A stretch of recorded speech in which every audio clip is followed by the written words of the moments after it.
Ladies and gentlemen, Fourth and Trollers, welcome back to Fourth and Troll Fantasy, the most entertaining fantasy football podcast on the planet. I'm Noah Selby. And I'm Wes Selby. And we have got a show for you guys today. We are on week 4 of the fantasy football season. It is going to be, well, some tensions may rise here in this episode of Fourth and Troll Fantasy after a Thursday night football game that was, interesting at times and disappointing for many owners of a certain third-round pick and 12th overall pick in the NFL draft. We will get to that in just a little bit, but first things first, all things considered, Wes, how's it going? Oh, things are good. Thank you for asking me. I appreciate the courtesy. I wanted to share 2 things since our last episode, literally 2 days ago. Yeah. One, it is so amusing to me how many people are walking up to me asking who Travis Kelce is. It has been like all week long. So who's Travis Kelce? What's he like? Is he good? I mean, like, is he an important player? And it's like so funny to me that here in the football community, it's like, oh yeah, he's like the greatest tight end ever. He's been to 3 Super Bowls and won 2. And people are still learning who Travis Kelce is. Very funny to me. Second thing I want to share is just something for you trollers and fantasy football players here. Always submit the waiver wire, no matter what priority you are. Okay? So, why, Wes? Why should we do that? I got Devon Achane as the 7th waiver priority in a 10-team league. And I asked them all, excuse me, what? How? They all thought the person in front of them was going to get Achane, and they never even submitted the waiver. They never even submitted it. Because the first 2 people decided they were going to go get someone else. And the third person thought, no way, Achane falls to me. 4th person, no way. 5th person, no way. 6th person, no way. Always, here's your lesson, always submit the waiver. Worst thing that happens, nothing changes. So that's how my week is. I've got Achane in the league I thought I was never going to get. Whew. Good to hear. I'm glad you play in a league with erasers. That's fun. Anyways, oh my goodness, what is going on? Listen, excuse me.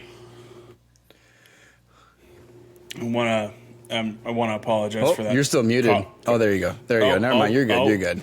Hey guys, want to apologize for that coughing there. I'm just still sick from the performance and usage that we get from Jahmyr Gibbs by this Lions coaching staff.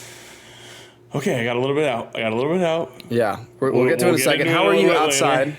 Outside of Thursday night, how are you? I'm good. It's like cooling down at night in Arizona, so it's not a nightmare to walk the dog at night, all that stuff. I'm fine. All things considered, I'm good. And we made it to a Friday episode, and I don't feel like I've lost my weeks in fantasy yet. So that's a good thing too. I did not get Devon Achane on the waiver wire. My cough is also a little bit. I'm still sick from, dropping him before week 3 because I saw 0 path to success for him early on, and I was in a place where I needed production now. So man, I was like, you know what? I only played 10% of snaps. Didn't play week 1. Yeah, where I have to, I'm going to drop him. Way to go, dingus. Nailed it. Way to go, Noah. Crushed it, knocked it out of the park. I mean, listen, that's how fantasy goes, so it is what it is. Listen, we do have an awesome show for you guys today. We're going to do a little bit of Week 4 preview, Thursday Night Football recap. It's going to be a fun time. Going to do some studs and duds. Before we do all that, though, make sure you're following us on social media below. Make sure you subscribe, ring the bell. Drop us a comment. Did you have anyone starting on Thursday night? Let us know how it went. We want to hear. And now that we're through that, let's jump into the news. We got a little bit to talk about just because we did do an episode 2 days ago, so not much more to cover, but some important stuff to cover because there are pieces that we do need to talk about. So, Wes, let's jump into it real quick. It is nice to have literally only 3 pieces of news following a Wednesday show compared to our Tuesday show. 3 things here going on. Anthony Richardson, he is still in concussion protocol. He did return in full, and he is looking very good to be in line to start again. Things are going to change, obviously, for that Colts offense, but Anthony Richardson should be under center on Sunday. Also under center on Sunday, it appears Bryce Young is going to be the starting quarterback for the Panthers yet again. It does not look like Andy Dalton is going to be back. Bryce Young returned to practice from his ankle injury. He looks to be ready to start. And the Dolphins are probably going to get Jalen Waddle because he also cleared concussion protocol. They need him. Gosh, the Dolphins look rough without Jalen Waddle. Oof. Sheesh. I mean, How imagine bad. only getting double-digit points in a game without Jalen Waddle. Ridiculous. I mean, that's a game. Everyone's begging for the NFL to flex the Dolphins and Bills to Sunday night instead of Jets, Chiefs. Anyway, that's it. That's all we got for the news. Andy Richardson's ready to play. Jalen Waddle's ready to play. Bryce Young's ready to play. Let's talk about Thursday night in this Lions-Packers game and what we learned. Yeah, let's do it. Let's jump into it. And listen, I'll preface all this by saying I've had time to cool down. But I do want to make a public apology to my wife, who I went on a rant to about halfway through the second quarter. Because she could tell and sense that something was, is everything okay with the game? And I went, I don't really want to talk about it. And then about a minute later, I went, you know what? I'll talk about it. You know what? Here we go. I'm going to talk about it. And, so I love you, sweetheart. And thank you for letting me play fantasy football. You're an angel. Anyways, here we go. Okay. Very nice. So, Thursday night football, we see the Lions come out on top over the Packers. Divisional game was exciting for a little bit, and then a little boring, and then exciting towards the end, and then got boring again, and just kind of up and down. But some performances to talk about, and we'll just jump into it because Jahmyr Gibbs was a must start for me. I thought, this is going to be the opportunity he has, even if David Montgomery returns, which he did, and we will talk about that in a little bit. Jahmyr Gibbs, he's bound to have the breakout, and this feels like prime time under the lights. He is going to have that time to shine. 9.1 fantasy points. I stopped checking his points in the second quarter. So I'm amazed that we made it to 9.1. Yeah. 8 carries for 40 yards. What's that? 5 yards a carry. Oh, fantastic. Great. Cool. 4 catches on 5 targets, only 11 yards. Last target he had, fantastic. Designed play. Would have loved that in like a third down situation early in the game. Maybe that works out. A little designed screenplay on an end around. Wes, I'm a Jahmyr Gibbs owner in a handful of my leagues. I believe it is 3. 3 leagues yes, I have Jahmyr Gibbs. High hopes for the guy. Now, am I alone in that? I don't think so. No. Because the Detroit Lions drafted Jahmyr Gibbs with the 12th overall pick in the NFL draft. The 12th overall pick. So certainly there is a game plan. They had a player who was so comparable to him in DeAndre Swift. They draft him 12th overall in the NFL draft. Surely he's going to take over this role. He's going to get more looks because it's going to be a better situation because Dan Campbell wants that guy. We saw the war room whenever he was drafted. They nearly broke a table. Like it was they were so excited for this guy. What are we doing? Yeah. What are we doing with Jahmyr Gibbs? I mean, listen, and I can understand the argument from others that it is. Listen, they're up 24-3. They're up 24-3. They're winning. David Montgomery is 2 touchdowns deep right now. Like, cool. Like what? Like they're not gonna risk a young talent maybe to just get him on the field. But it's situations like this where you look at it and you go, okay, you drafted the guy 12th overall. If that's the situation you're going to be in, why did you take him with the 12th overall pick in the draft? Like what? I struggle to comprehend what the thought process was with that. if they didn't have a clear plan to make sure they got Jahmyr Gibbs the ball on 15 designed plays a week. Like that, if he got 15 plays a week where it was like, dude, killing it. He's got, 10 carries and he's got, 5 catches or whatever, and they were designed plays specifically for him. It's the usage feels so poor, so misused, and what do we do with Jahmyr Gibbs, Wes? Because I don't know where we're at right now. I mean, it's a situation I'm a little lost. Where if you own Gibbs, you can see the talent, and as you already referenced, his yards per carry, and we can see that he has the ability when he has the ball.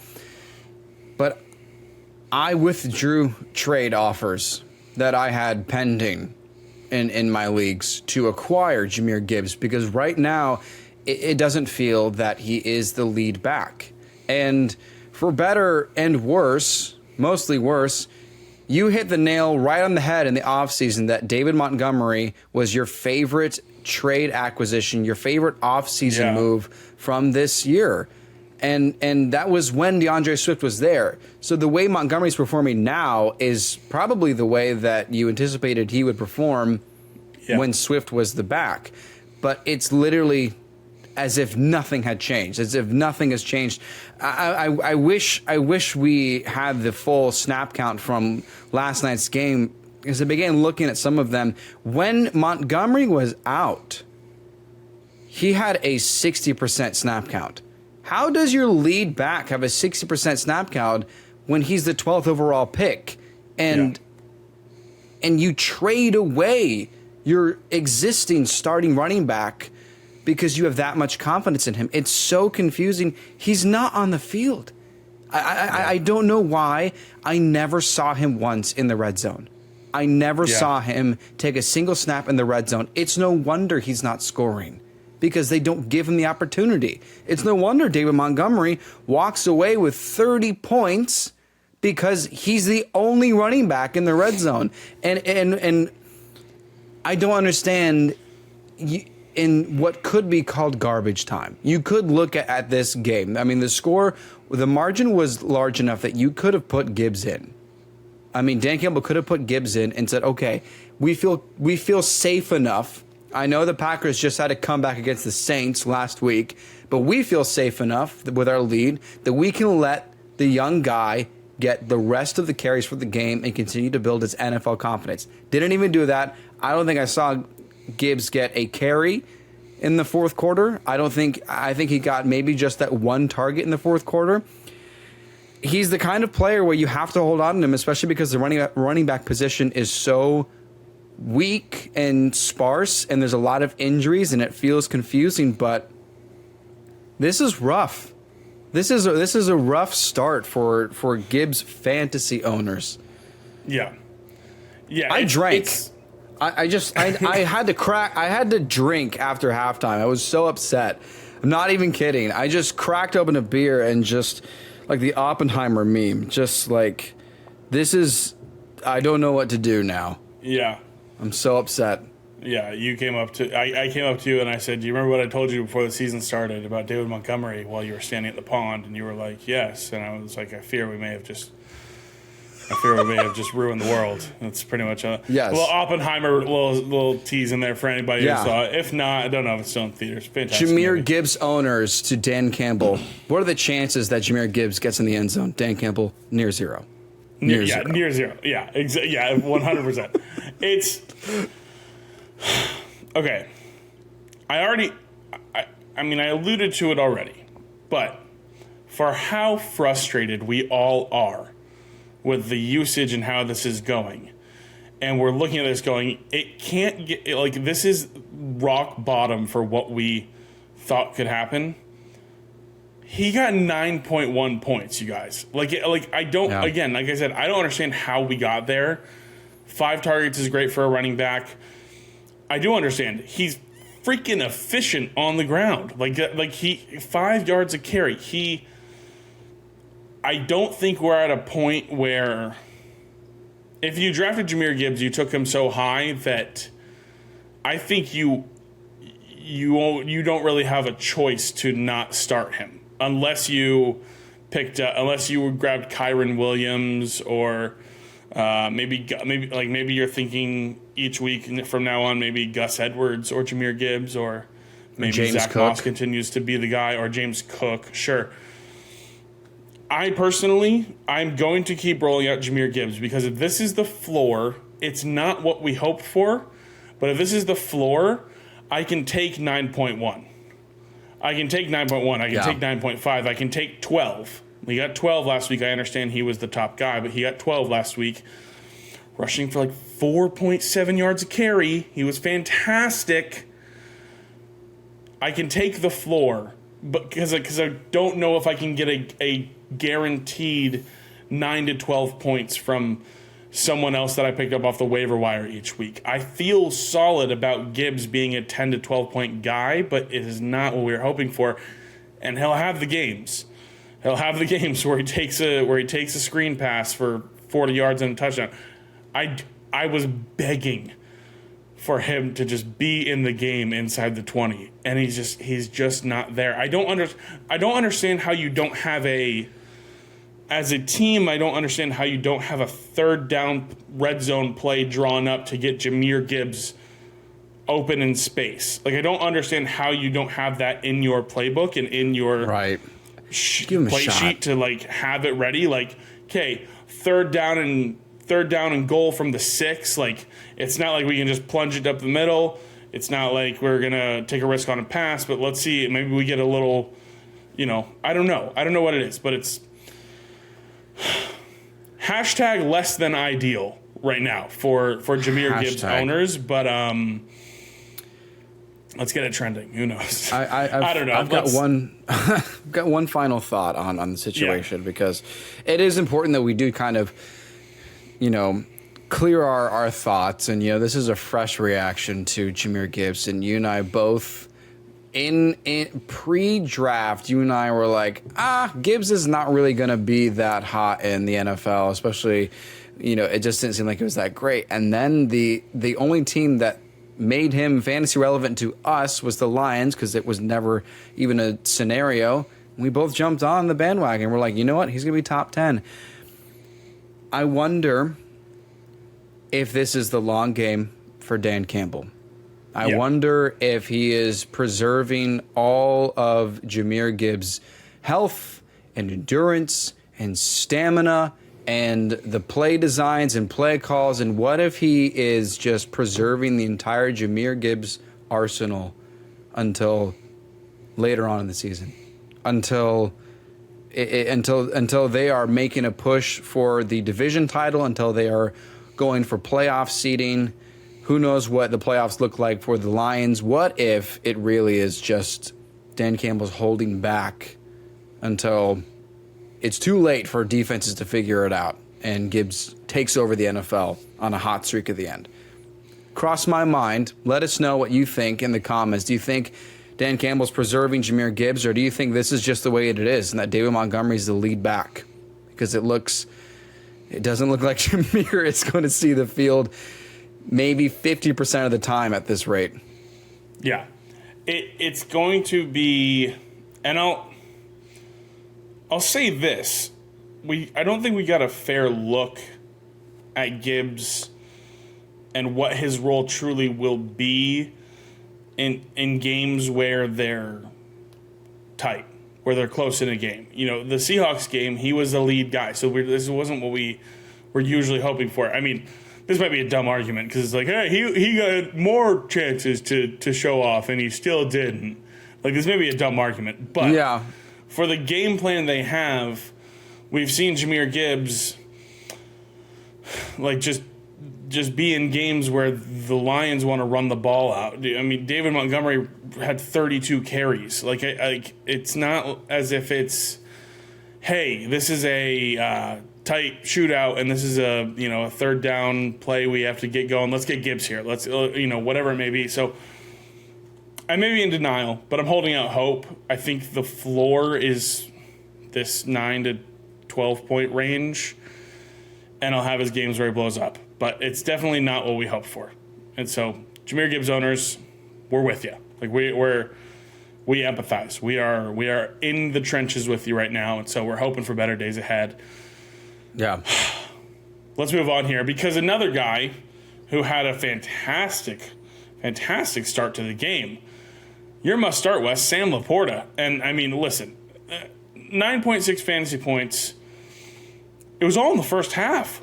Like he didn't get another target or catch in the second half of the game. It was a little disappointing because I've got Laporta starting in a league, and I was like, let's go. 9.6 at the half. We're looking at maybe a 20-point game. Maybe we get to the end zone. We're getting a 25-point game. Like, let's do this thing. Didn't really get much looks in the second half. Excuse me. Obviously, they're up. So there wasn't much goal line tight end work to look for. That went to David Montgomery. Sam Laporta is still an every week start. It's lock him in. Lock him in. We got a comment, and I want to ask you, Wes. We got a comment from on YouTube about someone asking, they have Travis Kelce, but they also have Sam Laporta.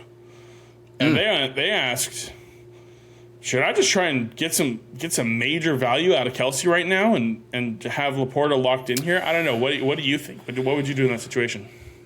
I think I've said this for about 2 weeks now, but it's always consider if you want your opponent to have that player. That's something that I have begun to always remind myself. It's like, am I okay with my opponent having this good player that I drafted, knowing they would do this? Sure. But you can obviously get tremendous value with Kelce. As great as Sam Laporta is, he's not Travis Kelce. Yeah. He is not Travis Kelce, and Travis Kelce is going to get beyond 25 points more often than he will get even less than 15. Because that was a statistic last year. He had more 25-plus point games than he had below 15 or below 10. So I see the argument. I think it's a very good point. But keep them both. And worst comes to worst, you can roll out Laporta as a flex option. I think you did that, Noah, yourself. You rolled out Laporta and another tight end in your flex because you saw the value there. It really depends. I mean, is someone going to give you McCaffrey for Kelce? Is someone going to offer Justin Jefferson? You got to look at the very first round talent. Don't try to get multiple players. That's my opinion. What do you think? Yeah, I think you nailed it, and I think the thought of getting value for Kelce is probably appealing, especially for the type of player you could get. But you are correct. Travis Kelce is in a league of his own, so he is somebody that that he should be probably kept in your league. I mean, maybe on the flip side of this, look for somebody who maybe drafted David Njoku or Pat Freiermuth, and maybe you can get not as high value, but you could move Sam Laporta for probably some piece there. But the idea of getting rid of Travis Kelce, shake it off. Just gotta shake it off. Oh, you are so good. My guy. Freaking let's go, you Swiftie. On that note, listen. Okay, let's jump into risky starts real quick. Jared Goff, 13.4 fantasy points, obviously. That was why he's a risky start. Started out bad. I was like, oh no, Jared Goff on the road is not that dude. But ended up having a better end to the second half. And then they just ran the freaking football for like the entire second half. It was just so 13.4, risky start for that reason. Jordan Love, 19.64 fantasy points. And before we jumped in and we were looking at the stats and before we recorded, Wes, I went, how did he get to 19.6? That all came in the second half. He had 0 points at the end of the first half. He had a goose egg. He was very poor completion percentage for whatever, and 50 yards and a touchdown. He had 0 points in the first half. Ends up turning it around, 19.6. I'm still not entirely bought in, but hey, he's got some rushing upside he's shown over the last 2 weeks. He got Christian Watson back. He found him for a touchdown. Christian Watson wasn't anything to write home about. But Jordan Love may still be that guy. He may have. We put out a tweet that we said he should sell high right now while he still has this value. Yeah. Because coming into week 4, his completion percentage, he was ranked 33rd, only ahead of Zach Wilson in completion percentage. Not great. So we'll definitely have to keep watching here. Maybe now is the best time to sell. I'm not sure. But if you had Jordan Love in your lineup, maybe you started him over maybe a Joe Burrow, maybe a Justin Fields, that sort of thing. You're not disappointed with 19.6 at all here. Let's move on to our don't starts. A.J. Dillon, 1.1 points. I can't believe I just made that plural. 5 carries for 11 yards. He's not involved. He's not the guy, and the game script here, they were pretty much passing the entire time. So, not what you can do, but A.J. Dillon definitely didn't want to start him. Josh Reynolds, 9.9 points. He had 3 catches for 69 yards. One of them was a fantastic, unbelievable catch. 2 of them, actually. I'm sorry. 2 of them were fantastic catches, both on the sideline. Kind of plays where Goff was scrambling around trying to find somebody, ends up finding Josh Reynolds. So it doesn't seem too sustainable, and still feels like whenever Jameson Williams comes back that Josh Reynolds will be pretty irrelevant. So maybe if you want to stream him for 1 or 2 more weeks, but Jameson Williams should be a name to have in your lineup there whenever he returns. Outside of that, we already talked about David Montgomery, 30.4 points, 32 carries. He obviously gets the 3 touchdowns. I was so annoyed on one of their last drives because the play sequence was design screenplay to David Montgomery, and then Jahmyr Gibbs comes in, and it's halfback dive to Jahmyr Gibbs, and then the next play it's design check down to David Montgomery, and then the next play it was halfback dive to Jahmyr Gibbs, and it's what are we doing here? What are we doing here? What's happening? So gets a couple catches there on one of the last drives, a little bit of garbage time there, but 30.4. He's a must start, right? I mean, you gotta line him up in the way that he's playing right now. I mean, he scored. What was the stat on the Amazon Prime video? Something like he's the first running back since Barry Sanders to have 3 rushing touchdowns in his first 3 games as a Detroit Lion. Yeah, and he got 3 tonight too. I mean, he's having a remarkable rushing touchdown season, and he's clearly the goal line back. So I mean, right? You got to line him up now going forward, huh? He stays in your lineup. He's 100% supposed to stay in your lineup at this point. 32 carries. I did. Excuse me. Good Lord, 32. I did not anticipate him being as Jamal Williams-esque as he is. It is almost carbon copy. Jamal Williams had a 3 touchdown game within the first 3 or 4 weeks last year. Who knows? David Montgomery might end up being a top 10 guy just because of these touchdowns. It does not feel like he will be forgotten on goal line opportunities for this team, for inside the 10-yard line opportunities for this team. So, congratulations if you drafted David Montgomery. I mean, you got a locked in flex because he was going later as well. So, you're in a good spot there. Amon-Ra St. Brown, 16.6 points, pretty average. I mean, he always has the opportunity there for the big play, the big game at 16.6 is a very solid game for Amon-Ra. Aaron Jones, 2.4 points. Yeah, very consistent. Aaron Jones, 2.4 points. I don't know what we attribute this to, whether it was game script, whether it was first game back. Obviously, he had the huge week 1.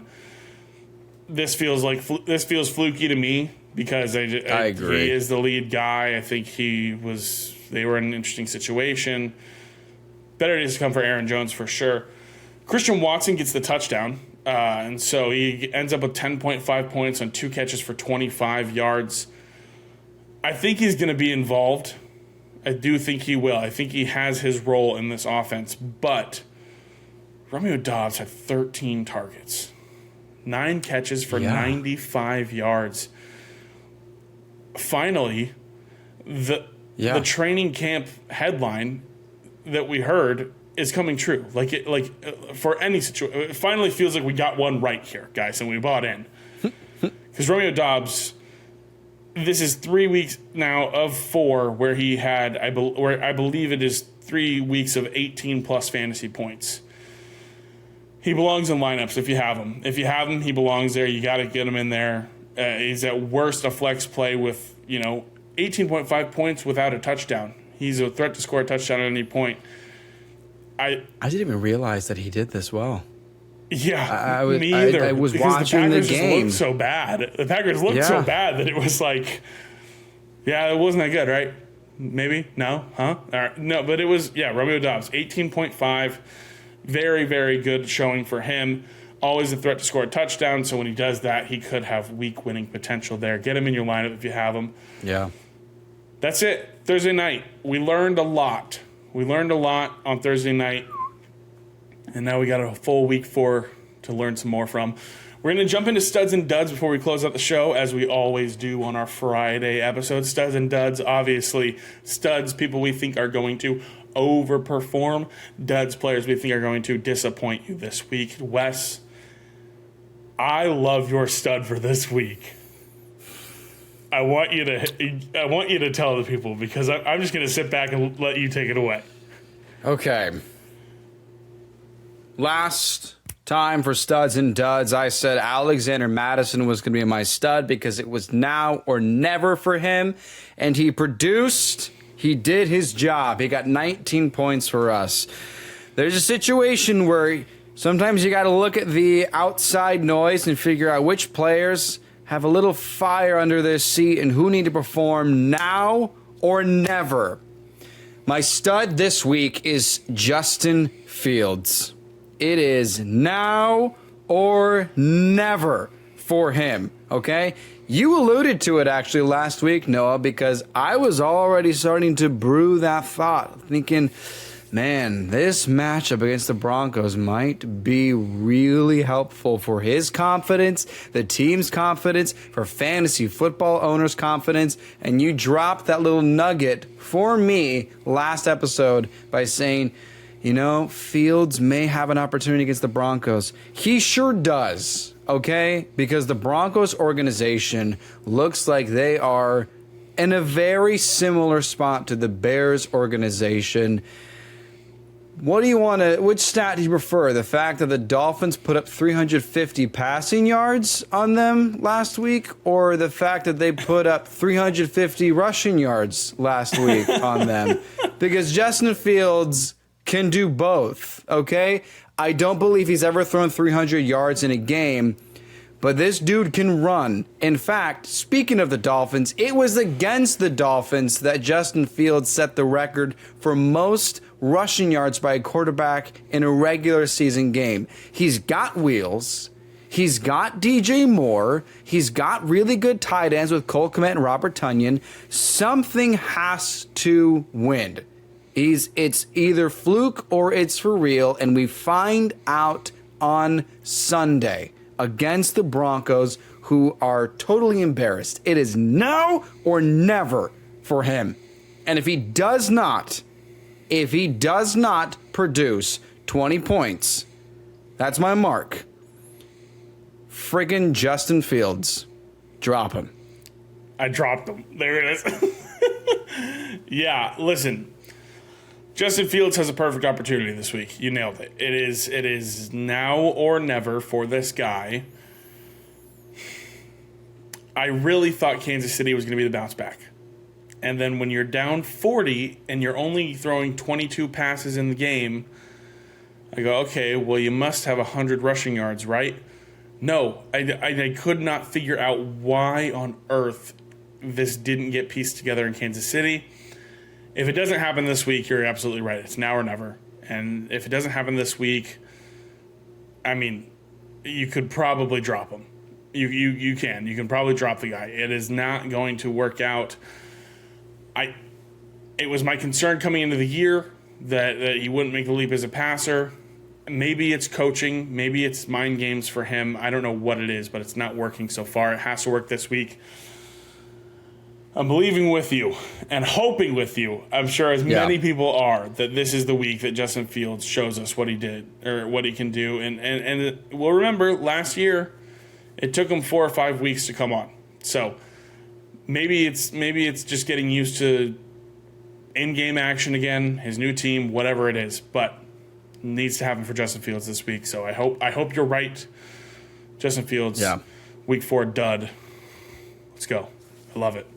I love it. Oh, I was done with my statement. I was ready for you to roll into your... I know. I'm so sorry. You okay? I went to go talk. Sorry, guys. I went to go talk, and I started to choke and then burp all at the same time, and I wasn't sure what was happening. This is why you subscribe and watch us on YouTube, so that you can see the incredible moments like this. If you are just an audio listener, you missed out on that golden moment there. Sorry about that, guys. I wasn't even looking. I was looking at the camera. I was just like, all right, they're just done talking, and meanwhile, Noah's over here about to die. I'm good. Don't worry, just guys. on I'm their good. drive, like, ooh, awkward silence. Okay, yeah. Meanwhile, Noah, call an ambulance. It's the police. Okay, let's go with your stud. Week 4 stud for me is a guy I'm really excited about, a guy I love, a guy I was super hyped up on coming into the season. It's Chris Olave. Chris Olave is my Week 4 stud, and let me tell you why. He's the wide receiver 12 on the season right now, and he has not scored a touchdown. He has not scored a touchdown, and he is the wide receiver 12. He has over 300 receiving yards through 3 weeks. He has double-digit targets in every single game so far this season. So you may be asking, okay, no touchdowns, good target share, over 300 yards. Why is he specifically your stud this week, Noah? Jabu Winston. That's why. Jameis Winston is going to be under center for the New Orleans Saints. You may be thinking, you mean 30 and 30 Jameis Winston? 30 interception Jameis Winston? That's right, 30 interception Jameis Winston. You know why? Because he's got balls. He takes the shots. He throws it deep. And guess what? Chris Olave is going to be on the receiving end there of those passes. Last thing, Chris Olave's target share with Jameis Winston last season, 31%. That is elite for fantasy football. Chris Olave scored his first touchdown this week. He is my Week 4 stud. I'm excited for a divisional game against the Tampa Bay Buccaneers. We just saw A.J. Brown pop off. I think he's going to be that dude this week. Chris Olave, Week 4 stud. I'm starting Winston in a league. BT dubs. I love it. I am too, actually. I'm in a situation where I have a car, and I was like, screw it. Like, Winston is it. Like, there you go. Like, let's do it. Yeah. I think it's one of the 2 leagues I have Burrow, and in our Trollers League, I've got Kirk Cousins. So I'm all right with the QB1 on the season so far. But in the other league, I picked up Jameis Winston because something about the Bucs, I feel, is always going to be a revenge game for Winston, because as soon as they shipped him off to New Orleans, they won the Super Bowl with Tom Brady. And you should hear, I mean, I remember he went on a podcast with Cameron Jordan, and he just, you could tell how hurt he was by that, and just the reflection from that. So for me, I always love a revenge game. I always love this opportunity. There's something else about Chris Olave that I still am going to continue to throw out this idea that Michael Thomas might be just as important as Chris Olave with Derek Carr, because when I read what was going on, reading the summaries from the Saints camp, Olave and Winston were the ones that were connecting. Carr obviously connected with Chris Olave as well. As you just pointed out, it's got over 300 yards and is wide receiver 12 on the season. But Winston has connected with Olave, and I do believe that Olave is going to have some great success. And that transitions me into my dud, if you don't mind. Yeah, the segue here, because my dud for the week is going to be Alvin Kamara. It's first game back after the suspension. Don't get me wrong, he's been practicing. No health concerns. He just wasn't allowed to play in any of the games. But he was practicing with Derek Carr, the offense that he knew as an eligible practice player was with Derek Carr, and it was not with Winston. Everything from camp was Olave and Carr and Kamara. Now it is Winston, and that is a different offense. Just as you said, he's going to ball out.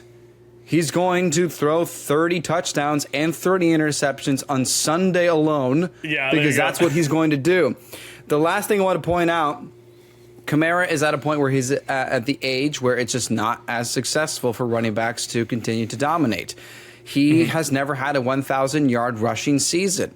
He is a PPR machine. Sure, Winston can get him the ball, get him targets, but the Bucs defense is still doing really well. I know that DeAndre Swift just threw up 100. He just threw up.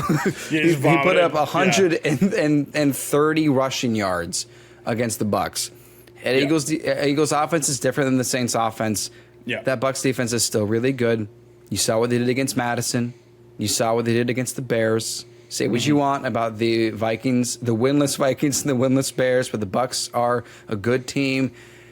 You can wait on Kamara to start him to see how he does as well, because you drafted him so late anyway that you already have starting running backs. You may be in a spot where you have to, but I don't feel good about starting Kamara just yet. He's my dud for the week.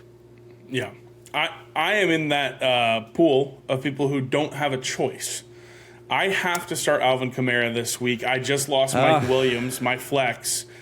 So I have to. It was at the right time. Kamara's back. So I am in a situation where I have to start Alvin Kamara. I don't feel great. My things that I hold on to here are that, okay, DeAndre Swift just ran for like a ton of yards against. Okay, maybe that'll work in his favor. And I just hope he finds the end zone. My hope here with Alvin Kamara, and another thing that I hold on to, is that the Saints' running game has just been really bad. Like, really bad. It was for the first 3 games of the year. I think Alvin Kamara is the most talented of players who have taken snaps at the running back position for that room. So I'm hoping maybe he's like, maybe got a chip on his shoulder and he's like, yeah, you'll want to suspend me? Cool. My running game has sucked. I'm going to show you what you got when I come back. But I don't feel great, all in all. I don't feel great, and I'm just 10 points. Yeah, like Jahmyr Gibbs it. Give me maybe 10 points, and we'll see how it goes. I don't know. I that's what I'm hoping for. He is my flex play, so we'll see what happens. But I agree that I'm not starting him confidently, Wes. So I don't see a great path for him on Sunday, but I am hoping that I'm wrong. Flex option is where you can risk it if you are in a situation like yourself where you have to, where there is no better option for you in the flex option for whatever reason. But we'll see what happens. First game back, you never know what kind of anger he may have, but yeah. Let me ask you this, actually, Wes, because let's make a real-time decision for Noah's lineup. Okay. Alvin Kamara, you've just said, is your dud. Would you start Alvin Kamara, who I think is a guaranteed 15-ish touches on Sunday, or Jordan Addison, who is still playing less snaps than KJ Osborne against Carolina? I know we love Addison, and truly, it's like I don't know. It's a decision I'm probably still making. I lean Kamara, but I'd love to be swayed to hear what you think. Honestly, here's my pitch for Addison. Yeah. Okay. Panthers don't have J.C. Horn. They don't have Brian Burns.